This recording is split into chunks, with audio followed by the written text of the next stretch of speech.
It all started on what was supposed to be a fun adventure. Me and my best friend Mark had signed up for a deep-sea submarine tour, something we'd never done before. You know, the kind of thing, an experience to tell people about, make yourself sound cool at parties. The idea of going hundreds of feet below the surface, exploring the deep ocean, sounded wild. I couldn't wait. When we got to the dock, the submarine looked a lot smaller than I'd imagined. It was tight inside with just enough room for the three of us. Me, Mark, and the guide, Tony. Tony didn't seem like the chatty type, which was fine by me. He gave us a quick rundown on how everything worked, some safety tips about pressure and oxygen, but honestly, I wasn't paying much attention. I figured, hey, this guy's the expert, right? It's his job to know all the boring stuff. So we climbed in, and before I knew it, the hatch was sealed, and we were sinking into the ocean. At first, it was incredible. I had never seen the water so clear. And the deeper we went, the more everything around us turned from a light blue to this dark, mysterious shade of navy. Fish zipped by the window, and every few minutes we'd catch glimpses of these strange creatures, ones I'd only ever seen in documentaries. Mark was glued to the window, his face practically pressed against the glass like a kid. Man, can you believe this? We're really doing it, he said, turning to me with this huge grin on his face. Yeah, it's kind of nuts, I replied, though my stomach was already starting to twist. Not from excitement. Something else was gnawing at me, this weird feeling I couldn't shake. But I didn't want to ruin the vibe, so I kept it to myself. The descent seemed smooth enough at first, just the soft hum of the engines and the occasional creak of metal as the pressure increased. Tony was sitting at the controls, adjusting levers and checking screens. He didn't say much, but every now and then, he'd mumble something about depth or coordinates. I didn't care. I was more focused on the view and trying not to think too hard about how much water was above us. Then out of nowhere, the lights inside the sub flickered. Just for a second, but long enough to make me and Mark look at each other. You saw that too, right? Mark asked. Yeah, I said, trying to sound casual. Probably nothing. Tony didn't say anything. He didn't even turn around, just kept tapping at his controls like everything was fine. But I could see his posture change, like he was suddenly a little more tense. The flickering didn't happen again, and for a few minutes, things seemed normal. But then the sub started to make this weird noise like the metal was groaning. It wasn't loud, but it was there, and it was constant, like the whole thing was under strain. Mark looked back at Tony, clearly not as chill as he'd been a few minutes ago. Is that noise supposed to happen? He asked. Tony still didn't turn around. Just the pressure, he said, his voice tight. Nothing to worry about. Nothing to worry about. That's what they always say right before things go wrong. The deeper we went, the darker it got outside. The sun's light was completely gone now, replaced by the dim glow of the sub's own lights. Everything outside the window was just black, an endless void. That sense of calm I'd felt earlier was long gone, replaced by a creeping unease. Look at this, Mark said, pointing out the window. It's like we're in the middle of nowhere. Yeah, I muttered, but my eyes were more on Tony now. He was sweating, even though it wasn't hot in the sub. His fingers were moving faster across the control panel, adjusting things, switching things off and on again. Everything good up there? I asked, trying to keep my voice steady. Tony didn't answer at first, just kept working like he was trying to fix something without telling us what was wrong. Finally, he said, we're fine. Just a minor systems check. Mark leaned closer to me, his voice low. Why do I feel like this guy's not telling us everything? I don't know, man. Maybe we're just paranoid, I replied, though I wasn't sure I believed it. A few more minutes passed, and then came the jolt. It wasn't huge, but it was enough to knock me back against my seat and make Mark grab the side of the sub for balance. What the hell was that? Mark asked, his voice a little higher now. Tony didn't answer right away. He was messing with the controls again, muttering something under his breath. Then he looked back at us, his face pale. We've lost propulsion? Lost propulsion? I repeated, not sure if I even understood what that meant. Tony's eyes darted between us and the controls. We're not moving, but don't worry. I've radioed for help. We'll have someone down here to get us out soon. Soon. That's all he said. But how soon? We were stuck hundreds of feet below the surface in the pitch-black ocean, and no one was coming now. After Tony's announcement, everything went quiet. Too quiet. The soft hum of the engines that had filled the sub since we started our descent was gone, replaced by an eerie silence that seemed to press in on us from all sides. It felt like we were suspended in a void, and the weight of the water above us was starting to sink in, even though I couldn't actually feel it. Mark was staring at Tony, waiting for him to say something reassuring, but Tony just kept fiddling with the controls, his fingers moving faster and more erratically. The sweat on his forehead hadn't stopped, and his face looked even paler now under the dim emergency lights. It was like he didn't even want to meet our eyes, like admitting something was wrong would make it real. "Are you sure we're good?" Mark finally asked, breaking the silence. His voice was calm, but I could hear the edge creeping in, the kind of edge that tells you someone's trying real hard not to freak out. Tony didn't turn around. "We've got backup systems in place," he muttered, his eyes glued to the control panel. "This happens sometimes. It's nothing to be concerned about." But the way he said it didn't feel convincing. And that weird noise was still there, the creaking, the groaning of metal being pushed to its limits. I couldn't help but think that submarines weren't supposed to make those kinds of noises. Not when you're this deep. I looked at Mark, trying to read his face. He was tense, his hands gripping the edge of his seat. I could tell he was trying to keep it together, but I knew him too well. The cracks were starting to show. "Dude, I don't like this," Mark whispered, leaning in closer so Tony couldn't hear. "We're just sitting here. What if no one comes? What if?" "We'll be fine," I said, though I wasn't sure if I believed it. I just didn't want him spiraling. Suddenly, there was a loud thud, like something had hit the outside of the sub. We all jumped, and Mark's eyes widened as he shot a glance toward the window. There was nothing out there, just darkness. "What the hell was that?" he asked, his voice tight now. Tony hesitated before answering, still not looking at us. Could have been a piece of debris. We're deep enough that things move around down here. Rocks sometimes. Rocks. I repeated, doubt creeping into my voice. I didn't know much about the deep sea, but I was pretty sure rocks didn't just float around, banging into submarines. The sub gave another lurch, and for a second I felt my stomach drop like we were falling. But the sub didn't fall. It just shuddered and then went still again. That awful silence returned, and this time it felt even heavier. "Tony, man, come on. What's really going on?" Mark asked, his voice a little sharper now, his nerves getting the best of him. "You keep saying we're fine, but this isn't normal, is it?" Tony finally turned around. His eyes were wide, and for the first time since we'd started this trip, I saw real fear in his face. "Look, we've lost propulsion, but the system should still be functional. I've been trying to get the radio to work, but there's interference. It's not unusual at these depths, but I'm not sure how long it'll take to re-establish contact." "You're not sure?" Mark repeated, his voice rising. "What does that even mean? We could be stuck down here for hours?" Tony didn't answer, which was answer enough. I felt a pit forming in my stomach. It wasn't the idea of being stuck that scared me the most. It was the uncertainty. We didn't know how long we'd be down here, or what exactly was wrong with the sub. And that creaking noise hadn't stopped, like the hull was under constant strain. It was getting harder to convince myself that everything was going to be okay. Mark started pacing in the small space we had, running his hands through his hair. "This is messed up, man. We shouldn't have come down here. I knew this was a bad idea." "Calm down," I said, even though I felt the same creeping dread. "We just need to wait. They'll send someone. We have enough air, right?" I directed the last part at Tony, hoping for some kind of reassurance. Tony nodded quickly. "Yes, plenty of air. We got time. The recovery team will get us. We just need to stay calm." Stay calm. That was easier said than done when you're trapped in a metal can at the bottom of the ocean. I glanced at the window again, but all I saw was blackness. There was something terrifying about it, just knowing that outside those walls was an endless void, something so vast and unknown.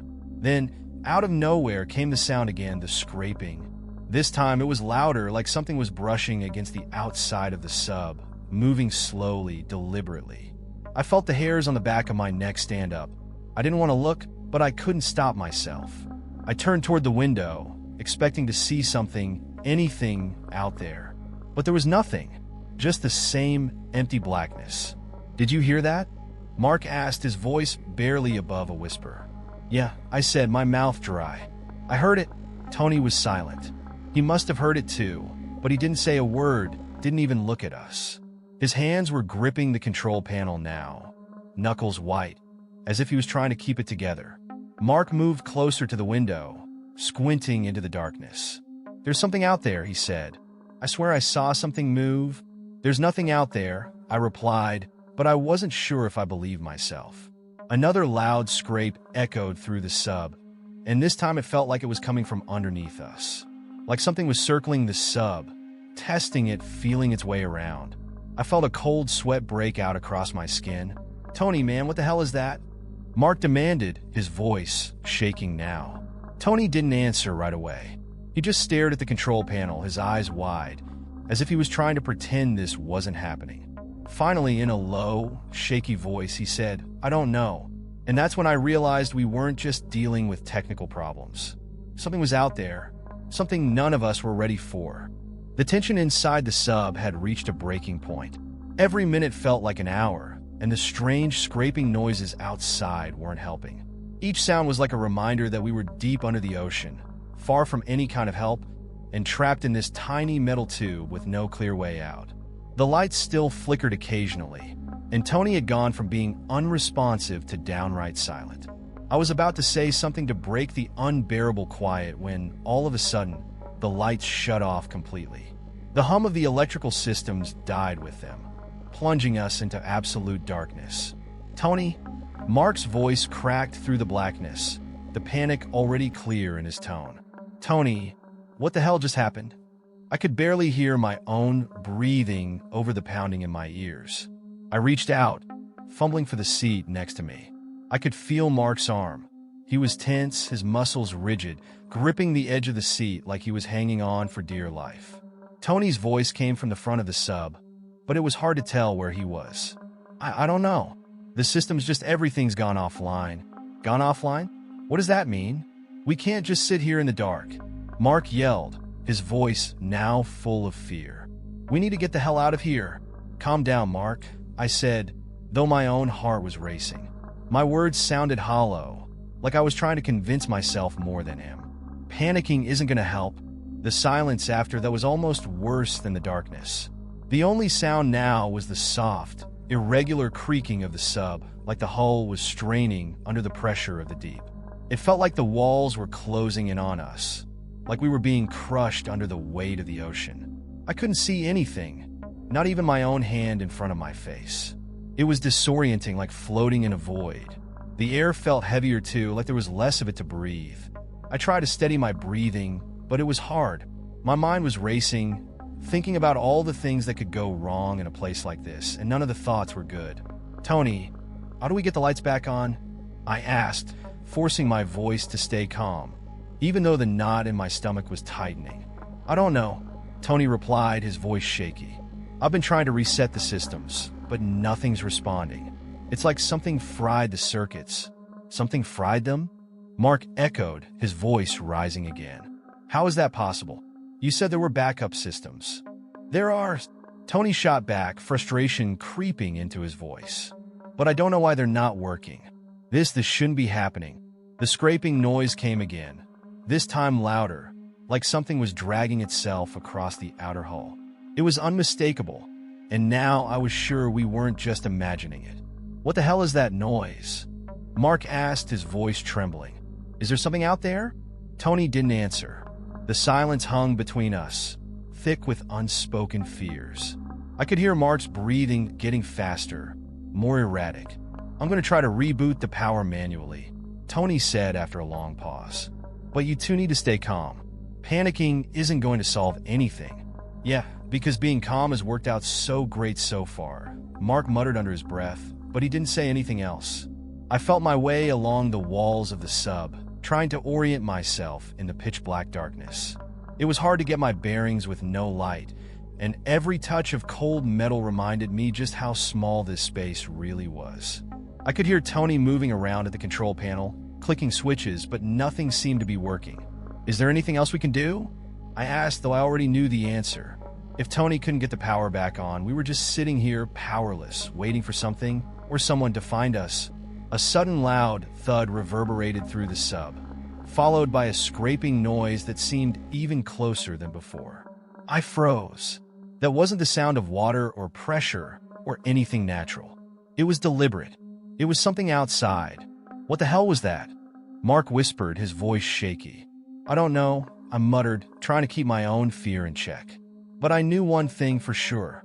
We weren't alone down here. There was something out there, something circling us, and I had no idea what it was. Tony stopped moving for a moment, like he was listening too, and for a second, none of us spoke. The only sound was that ominous scraping, like whatever was out there was getting closer. I'm gonna get the lights back on, Tony finally said, his voice strained. Just give me a minute. But then, just when I thought things couldn't get worse, there was another loud bang, and the sub rocked violently. It wasn't just a noise this time. It was a full-on jolt, like something had hit us. Hard. Mark grabbed my arm in the darkness. Dude, we need to get out of here. Now! Where are we supposed to go? I asked, feeling just as desperate. We're stuck down here. There's got to be something we can do. Mark yelled.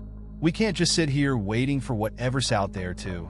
Before he could finish, the lights flickered back on, casting a dim, sickly yellow glow over everything. It wasn't much, but it was enough to see each other, enough to feel like we weren't completely buried alive.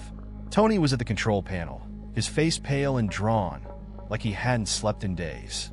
He was breathing heavily, but the relief was obvious in his expression. The emergency lights are back on, but the main power is still out. We're running on reserves now. Is the radio working? I asked, glancing at the control panel. It didn't look like anything was moving or making any noise. Tony shook his head. No, we're still cut off. So we're still stuck, Mark muttered, slumping back into his seat. Great. I could see it in Tony's eyes. He didn't know how to fix this. He was just as lost as we were, trying to keep it together while everything fell apart around us. And the worst part was I didn't think anyone was coming. Even if the recovery team had been called, we were so deep now, so far down, that it might take them hours to even figure out where we were. Hours we didn't have. That scraping noise came again, and this time I saw Tony flinch. He heard it too. Whatever was out there wasn't going away. What is that? I asked, my voice barely more than a whisper. Tony didn't look at me. He just stared at the window, his eyes wide, like he was afraid of what he might see if he looked too closely. I don't know, he said quietly, and for the first time I believed him. There was something out there, something we couldn't explain, and we were trapped in the middle of it. With the emergency lights barely holding back the darkness, the sub felt even smaller than before. That eerie yellow glow flickering around us didn't offer much comfort, only reminding us how fragile everything was. I could see the tension on Mark's face, his eyes constantly darting toward the windows, like he was expecting something to burst through at any second. And honestly, so was I. The scraping sound had become a constant now, like something was dragging its nails along the hull of the sub, taking its time, making sure we knew it was out there. It was unnerving, setting my nerves on edge with every pass. I had no idea what was making that sound, and I wasn't sure I wanted to find out. Tony was still by the controls, flipping switches and checking the panels, but he wasn't saying much anymore. Whatever confidence he'd had in the beginning was long gone. His hands were trembling as he worked, and every now and then, I'd catch him staring at the window, his face pale as a sheet. He looked just as terrified as we were. And that was the worst part, because if the guy in charge was scared, we were in real trouble. Mark couldn't stay still anymore. He got up and started pacing in the narrow space between the seats, running his hands through his hair, muttering to himself. I knew he was trying to keep it together, but we both were on the edge. The unknown was eating at us. Dude, I'm telling you, there's something out there, Mark said, finally stopping by the window. He pressed his face close to the glass, trying to see through the blackness outside, but there was nothing to see. Just the reflection of the dim lights inside, the outlines of our own anxious faces. I saw something move before. I'm not crazy. I didn't say you were, I replied, trying to sound reassuring, even though I wasn't sure of anything anymore. But whatever it is, we can't do anything about it. We're stuck down here. Mark turned back to me, frustration and fear written all over his face. We can't just sit here waiting to die, man. There's got to be something we can do. I don't care if it's risky. We can't just sit in this tin can and hope for the best. Before I could respond, The sub gave another jolt, this time harder than before. It felt like something had slammed into us from the side, rocking the entire vessel. I grabbed the edge of my seat to keep from falling over, and Mark stumbled back, barely catching himself on the wall. "What the hell was that?" Mark shouted, looking at Tony with wide eyes. Tony was already staring at the control panel, his fingers hovering over the switches, but nothing was lighting up. He wasn't touching anything, just frozen, his face twisted with fear. "I don't know," Tony whispered. "I don't know what's happening." I could feel my heart pounding in my chest, every beat like a hammer. We were stuck, the systems were down, and now we had someone outside, bumping into us like it was trying to get in. Another scrape echoed through the sub, louder this time, and it was followed by a soft thud, almost like a knock. Mark's eyes shot to mine, wide and terrified. "Did you hear that?" "Yeah," I whispered, my mouth suddenly dry. Tony stood up abruptly, almost knocking his chair over in the process. He moved to the hatch, the one that led outside. I felt my stomach drop as I watched him, my mind racing to catch up with what he was doing. "What the hell are you doing, Tony?" I asked, my voice rising. "You can't open that." Tony didn't respond right away. He just stared at the hatch, his hand hovering over the wheel that would unlock it. He looked distant, like he wasn't really with us anymore, like he was listening to something we couldn't hear. "They need help," he mumbled, barely loud enough for us to hear. "They're out there. They need help." Mark took a step toward him, panic flooding his voice. "What are you talking about, man? There's no one out there. You can't open the hatch. We'll flood. You'll kill us all." But Tony wasn't listening. His hand gripped the wheel, and I could see him start to turn it, slowly at first. The metal groaned in protest, and I felt my heart stop. "Tony, stop!" I yelled, jumping up and grabbing his arm. "You can't open it. What if something's out there? You'll let it in." "They need help," Tony repeated, his voice flat and emotionless, like he wasn't even hearing me. "They're calling for us." Mark rushed over and grabbed Tony's other arm, pulling him back from the hatch. "Dude, get a grip. You're losing it." For a second, Tony resisted, his body tense, his eyes still locked on the hatch like he was in a trance. But then, finally he stopped. His shoulders slumped, and he let go of the wheel, backing away with a shaky breath. His eyes looked wild, darting between me and Mark like he didn't understand what just happened. I'm sorry," Tony stammered, his voice shaky. "I don't know what I was thinking. I heard something. It sounded like a voice, like someone was out there, asking for help." Mark looked at me, his face pale. "A voice?" I didn't know what to say. I hadn't heard any voice, but I'd seen Tony's face, the way he was acting. He wasn't lying. He really thought he heard something. But who, or what, was calling for help down here? I didn't hear anything, I finally said, keeping my voice low. "But whatever it is, we're not opening that hatch." Tony nodded, still shaking. "I know. I don't know what got into me. It felt so real." We were all silent after that. The only sound, the faint creaking of the sub and that ever-present scraping. I didn't want to admit it, but I was starting to feel it too. The pressure, the fear, the sense that something was out there watching us, waiting for us to make a mistake. And Tony almost did. I sat back down, trying to steady my breathing, trying to think clearly. But there was no thinking clearly in a situation like this. We were trapped, and the longer we sat here, the more it felt like whatever was outside was closing in on us. Mark stood by the window again, staring out into the blackness. "What if there really is something out there?" he asked quietly, more to himself than to us. I didn't answer, because the truth was I didn't want to know the answer. After Tony's near mistake, the atmosphere inside the sub shifted from tense to unbearable. We all knew it, though no one said it aloud. We were slowly unraveling. The claustrophobic space seemed to be getting smaller by the minute, and that scraping sound still wouldn't stop. It was like it was mocking us, reminding us we weren't alone. But we couldn't see what was out there, and the uncertainty was driving us insane.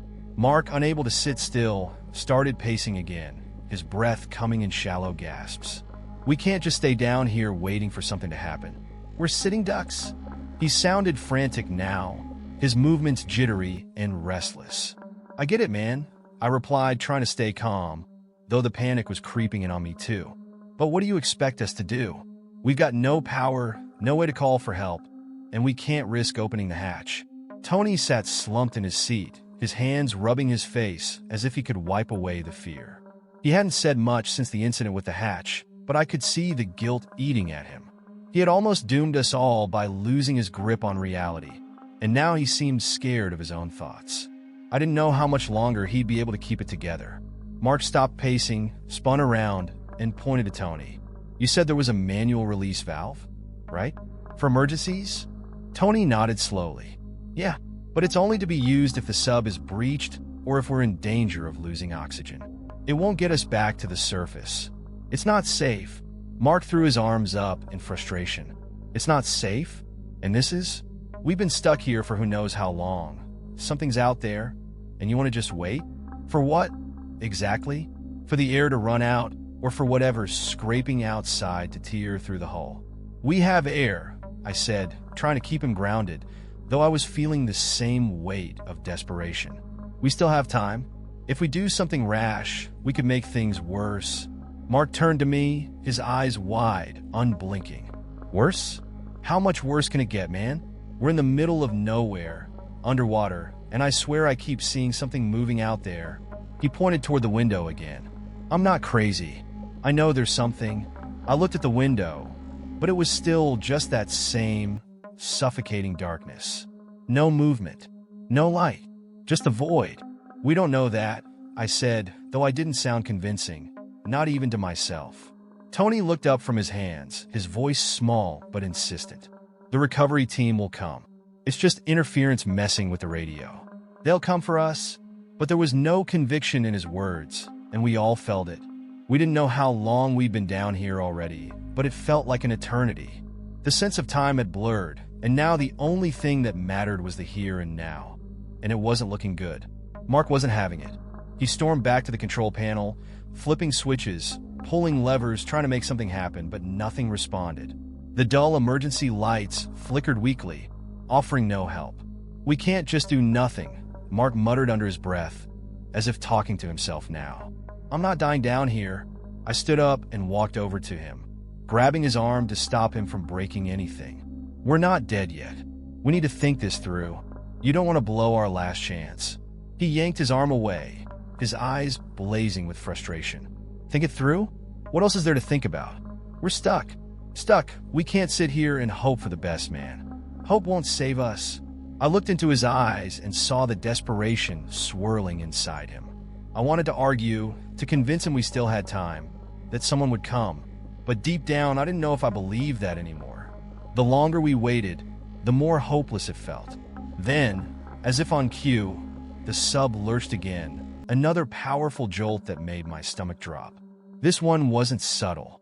The whole sub rocked violently, and I had to grab onto the side of the panel to keep my balance. What the hell was that? Mark yelled, stumbling back, eyes wide with fear. Tony's face drained of all color, his fingers gripping the edge of his seat as the sub shook. I don't know. There was no more scraping. Whatever was out, there wasn't just skimming along the side of the sub anymore. It had hit us, and it hit us hard. The sound reverberated through the walls, deep and unsettling, like metal being twisted, strained. It wasn't just pressure from the water. This was something else. Mark's breathing quickened, his panic rising.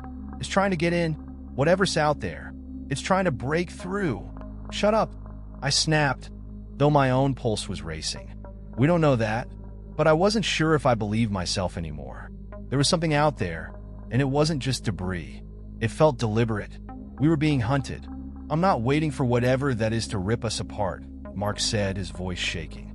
He glanced at the hatch again, his eyes flicking over the manual release valve. Don't you dare, I warned, stepping between him and the hatch. You'll flood the sub and kill us all. I want to open it. Mark snapped back. But we need to figure something out. You know we're running out of time. Tony stood up unsteady, his face pale and sweaty. Look, we can't open the hatch.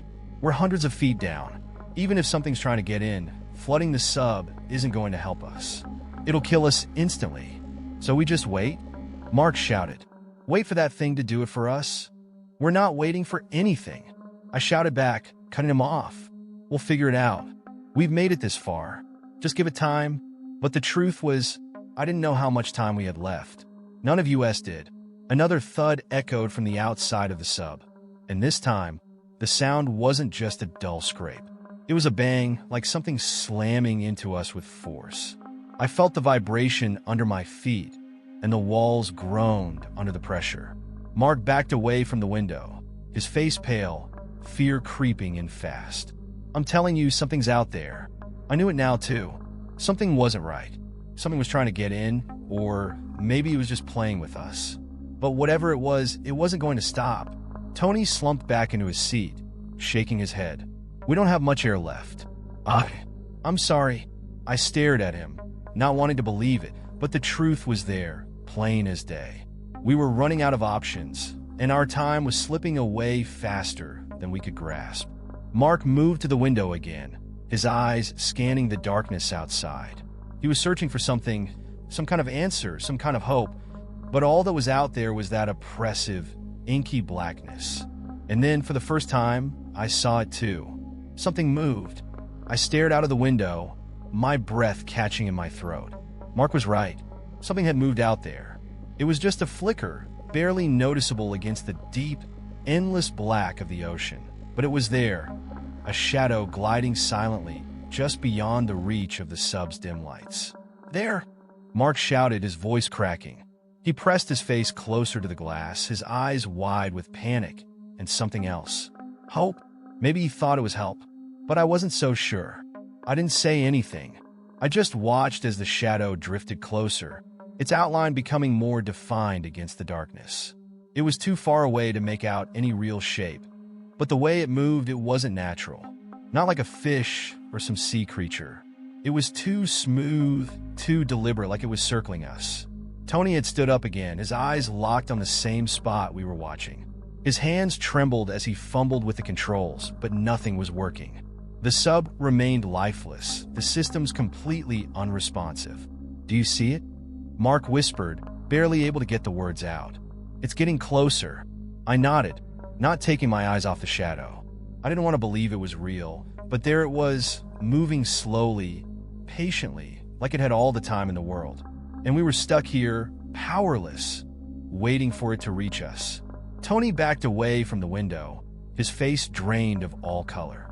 That's not possible. There's nothing that big down here. I looked at him, my stomach twisting with dread. What do you mean, not possible? You're seeing it, same as we are. He shook his head, his voice trembling. No, this isn't right. This isn't how it's supposed to be. There's nothing down here, nothing alive that could. The sub jolted violently, cutting him off. We were thrown sideways, crashing into the walls and seats as the whole vessel tilted, like something had grabbed hold of it. My heart pounded in my chest as I tried to regain my balance, every nerve in my body screaming that we were in danger. Jesus! Mark shouted, scrambling to his feet. What the hell was that? What's happening? Tony's eyes were wide with terror. It's pulling us. I didn't understand at first, but then I felt it too. The sub was moving. Slowly, but definitely moving, like something had latched onto it from the outside. The creaking of the metal intensified, the strain on the hull growing with every second as we were dragged deeper into the blackness. Mark's face went pale as he realized what was happening. We're sinking. It's dragging us down. I rushed to the control panel, slamming my fists against the dead switches, hoping, praying something would come back to life. But the sub was dead. We had no control. No way out. Tony, I shouted, turning to him. Do something. You got to get us back online. Tony was frozen, his back pressed against the wall, his hands shaking uncontrollably. There's nothing I can do, he muttered, his voice hollow. It's over. We're done? No. I yelled, grabbing him by the collar and shaking him. We're not done. You need to pull yourself together. We can't just let this thing drag us into the abyss. Tony's eyes were glassy, distant. He wasn't hearing me anymore. He was lost in his own fear, unable to process what was happening. I shoved him back in frustration, turning to Mark, who was still at the window, staring out into the darkness. It's still out there, Mark whispered, his voice filled with dread. It's still watching us. I moved to the window, my heart pounding as I looked out again. The shadow was closer now, much closer, its shape becoming clearer as it neared the sub. But the longer I looked at it, the less sense it made. It wasn't just one thing.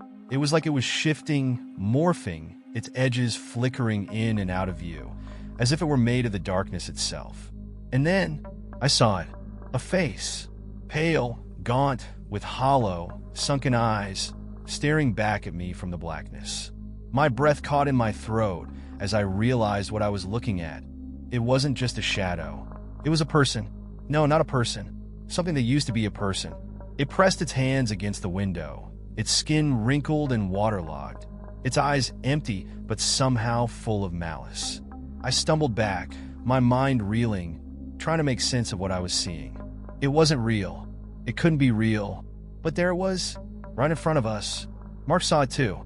What is that? He stammered, backing away from the window, his face white with terror. Is that a person? How is that possible? I didn't know. I couldn't answer. My mind was racing, my heart pounding in my chest as the figure stared at us through the glass. Unmoving, just watching. And then slowly, it smiled, a cold, dead smile that sent a shiver down my spine. Tony finally spoke, his voice barely a whisper. We shouldn't have come down here. Mark turned to him, his voice rising in panic. What do you mean? You said it was safe. You said. I was wrong. Tony interrupted, his voice hollow. I didn't know. None of us knew. Knew what? I demanded, grabbing his arm. What's going on? What is that thing? Tony shook his head, tears welling in his eyes. This part of the ocean, it's not mapped for a reason. There are things down here, things we were never meant to see. The sub jerked again, harder this time, and I could feel us sinking faster now, the pressure mounting as we were dragged deeper and deeper into the abyss. The face outside the window didn't move, but I could feel it. Whatever it wasn't done with us. We have to get out of here, I said, panic rising in my chest. We have to find a way. But it was too late. The sub jolted one final time, and then, with a sickening creak of metal, the walls began to cave. The pressure was too much. We were too deep. I heard Mark scream, but his voice was drowned out by the deafening roar of the sub collapsing around us. Water rushed in, freezing cold, filling the cabin in seconds. I gasped for air, but there was none. The cold water swallowed me whole, and in that moment, I realized the truth. We were never getting out.